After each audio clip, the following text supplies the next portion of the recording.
I normally get up and head straight to the coffee pot. If I don't have my coffee, I don't think I'd be able to function. I chose Ferris because when I toured here, it felt like home. I was like, yeah, this is where I want to be. It's a lot of work, yes, but it'll be worth it. So today was a good day. It started off super early for me because me and the EIC went to do distribution in the buildings, the bigger buildings at Ferris. Yeah, I'm always excited for these meetings. This entire section needs to be filled and sent to the Pioneer by the end of today. I'm gonna be like, oh my God, like I don't have to go to school. And it's gonna be really weird. I don't have to move back into Ferris. I don't have to drive to Big Rapids. So it's gonna be that whole thing.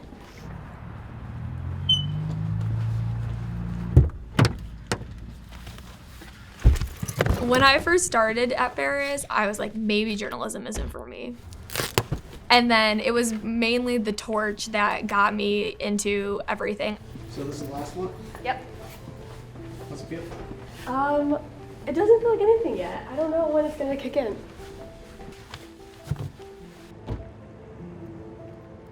As journalism and technical education senior, Juliana DiNicolo makes her last delivery of the Ferris State torch. She continues the paper's 128-year goal of keeping students informed. Before it was known as the torch, students knew it as the literary voice. Then it became Ferris Institute News, then Ferris Weekly, until in 1938, the name stuck. A big part of what we do is to teach the basics of news writing, of editing, of reporting, of interviewing, and the torch is the perfect tool to put that into practice. I love the torch. When I first started, it was just something I was doing for school.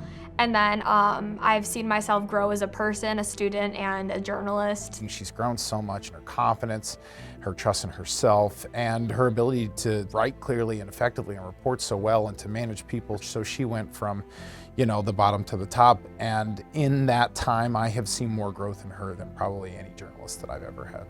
I'm now focusing harder on the things that I think matter the most, which is the torch for me and my classes and doing well in those and learning and all that. You do a lot and you have to care a lot and you have to want to learn a lot in order for it to work. It's a lot of work, but it just pays off so much in the end. While the student-owned and run Ferris State Torch continues to adapt to changing trends in media distribution, Stack hopes one thing never changes. Their goal is to speak truth to power. And when you can inhabit that, that means doing so even if it's uncomfortable, like within the campus community. We will always have the need of a free and independent press. One time they saw me and they kind of questioned me about that. I'm like, oh, that's weird that he walks like me. It's exciting because this is what I signed up for.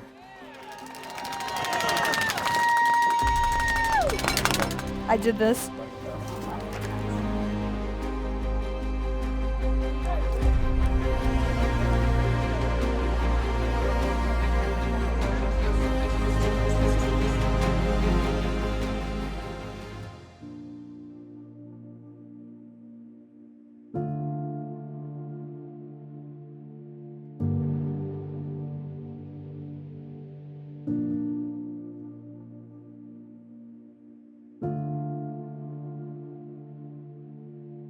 My grandparents actually had Ferris for a teacher. So I am a third generation Ferris graduate, and we have had something like 35 Ferris graduates in my family. So there's a bit of a personal nature in terms of developing these programs to carry on that tradition. This school was founded in 1884, and look at the vision that he had. I mean, that wasn't the norm back then. Education for all, regardless of race or gender. He was way ahead of his time, and I wish he was here today. Because of Ferris's understanding of education and his passion to create a space where anybody can learn, I think that I was able to find what I loved. I want 140 years from now the same thing that I want a year from now, which is that we continue trying to be a better version of the institution that our founder created. Ferris is probably the best kept secret in the state of Michigan. It's just a great school. But I tell people without hesitation that everything I've been able to achieve is because I learned how to learn. I learned how to teach. I learned how to study. And I learned how to work as a group. And I learned that all here. People don't want to just kind of come and go during their college years and move on in life. They want to feel like they made the right choice, went to the right place, and are proud to be an alumni of that place. And I think the legacy of the growth of the school has really helped that happen on a national scale. It is more than just simply a field of study. Those students leave, they graduate here and go out and truly help, sometimes save lives. A student succeeding is Ferris's success.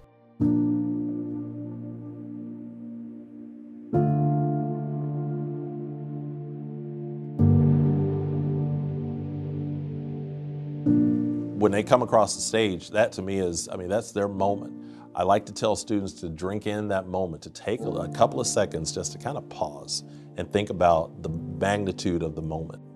I remember passing the water tower that says "You'll love it here," and I was like, I already do.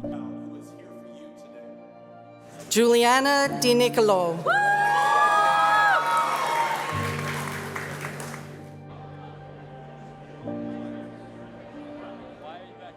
It's been a riot, so I'll never forget the experience that I've had. Cody William Langwood.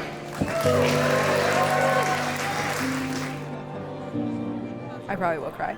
I definitely will cry. Because my mom's gonna cry and then I'm gonna cry. Kelsey Marie Myers.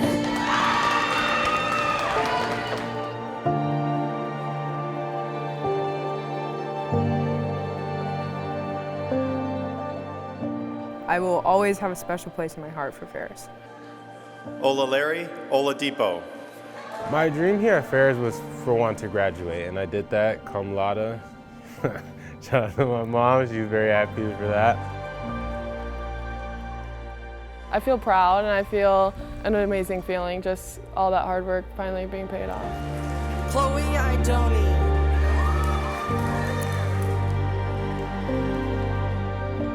I get to hand my grandson his diploma. So I'm excited. I told him if you see some tears, I'm okay. When I see him, I'm just gonna hug him because I hope he knows this is because of him and I came here because of everything he did. I just hope he's proud of me when I finish my diploma finally. Sean Sneed.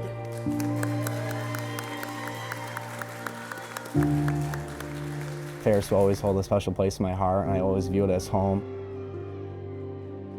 So I invite all the graduates of the class of 2024 at this time to flip your tassels.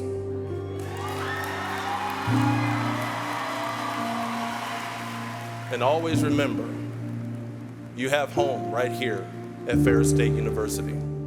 Make a difference in the world and make it a personal mission to make the world a better place.